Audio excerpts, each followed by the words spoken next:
Oh, Technorati it's a search engine for blogs, and they have these little things they call tags. And by default, when you publish a WordPress blog, WordPress categories are turned into Technorati tags. And those are just keyword phrases that then are aggregated by a company called Technorati, and they put it on their own website. So when I publish on my blog, and I use the keyword phrases, if you look here, it says the tags, which are keyword phrases from this post on my blog, were Casio, Exlim, misspelling, specific camera model, digital camera, YouTube. Those are keywords that they found in my blog post. But what they found was the link to my YouTube video, not directly to my blog. So if the person wants to see the video, they click the video plays, or they can click this link here that takes them to YouTube, or they see the video, the screenshot of the video right there on the Technorati page says digitalcamerareviewsblog.com. So Technorati just knows, Technorati goes to my WordPress blog and picks out keyword phrases they call tags, and then they run their own search engine with it. Automatic categories. Now, you can force it to pick up individual keywords from within the post or keywords that you assign to it. There are plugins for that. So if you search that WordPress plugin site, just say Technorati tag plugin, you'll go even further. It used to be just categories. They may have changed it, but it used to be they would just make categories into the tags. But we use plugins. We've always used plugins that actually go deeper into it, pull out more keywords, and use those for tags too. And the more tags you have, what? More exposure you have in the search engine, because each search that you do goes by each tag. So here's 10 tags. You get 10 minimum opportunities of showing up where the search comes for it. An important thing to remember, too, is videos. They only know what you tell them they are. So you can use the same videos for different markets, for different purposes, and you take one video and turn it into 14,000 videos for all the engines know. Because they only know what you tell them. They only know what's in the video because you tell them by giving them clues. The clues being everything we've talked about, the tags, and title tags, and the keyword phrases, and the text. Repurposed content, I already showed you this. This is one of my Myspace pages. Same video that was being used for Digital Camera Reviews blog. My guy posted it here for some strange reason. But it's got my main site. If you saw the rest of the page, you'd see what? What do you think you're going to see all over that page? That's my website, undergroundconfessions.com. This is my Myspace page for Underground Confessions. You guys got to... So that's what it is. So I just wanted some feedback saying, oh, you're going to your website. It's my website. That's the important thing is it's my website. So they come to MySpace. They see the same video they've seen on 10 other sites. But the search engines don't know it. So this actually ranks high because it's in MySpace. And I tell them it's something else. And if they come to my site, this isn't a very good match. And my guy did this. He should have put it on our electronics MySpace page or digital camera MySpace page. But he put it in, like I said earlier, he put stuff in, and it came to my MySpace page. This lead page happens to be for my own site. But when they get there are reasons why all around the video as to why they should visit my page. And that's what the whole system is all about. Raise your hand. I know that this is good stuff. I know that some clarification you might want to give on some of these things. So please ask your question. The question was, how important is it for you to update your profiles at these sites? Like at MySpace, if I build a MySpace page for capturing leads for a particular market, how important is it for me to go back and update that profile page? Very important. We found that out with Squidoo. Squidoo used to be really good, dropped hard in the rankings, because if all you did was go to Squidoo and not put any photos up, not put any content on the page, all you did was put a link up, they got smart to that. They dropped it down. So the way to get around that is you actually go in and you update your profile pages by adding pictures, links, content.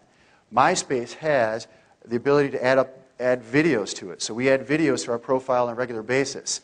We also change the look and feel sometimes, but that's not, the reason isn't for that, it's just for optimizing for click-through rates type stuff. The social bookmarking sites, same thing, same concept.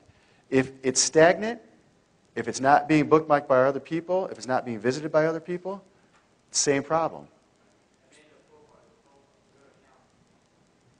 Well, dig specifically. If you're talking about just the profile information, just I'm Jeff Johnson from Michigan, that's not what I'm talking about. I'm talking about pages that allow you to update the other stuff by adding more content or customizing the pages. Dig, I don't know if we optimize those or not, if we do anything that. I mean, if it's just talking about my account information, Yeah, when you create a profile on Dig, it asks you, your name, your picture, there's a space, your description, who you are.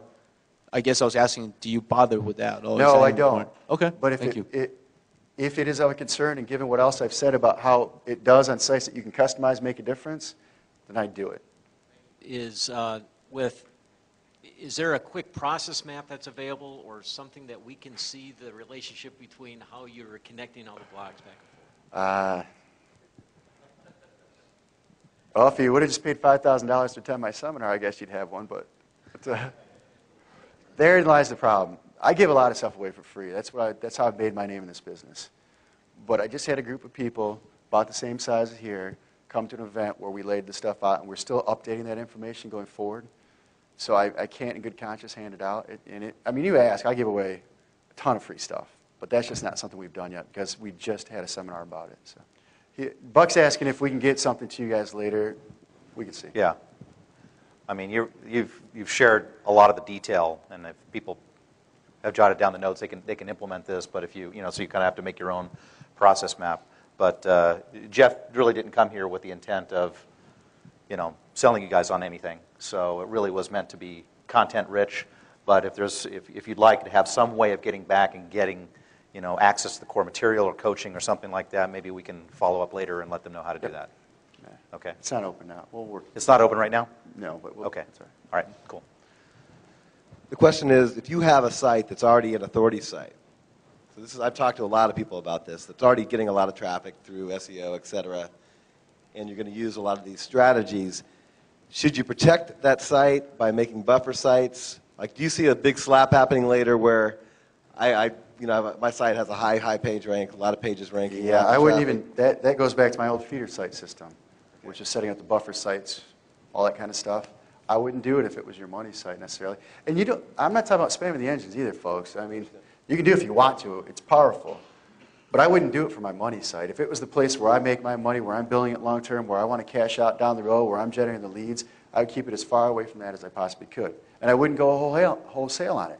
But what you can do, though, is, and there's no law against it, you can have your bookmark sites. You can take your videos and distribute them anywhere that you want. You're not going out there and sending 10 videos a day of the same video over and over again, but you get a legitimate video out, post it out there, they're not going to have a problem with that.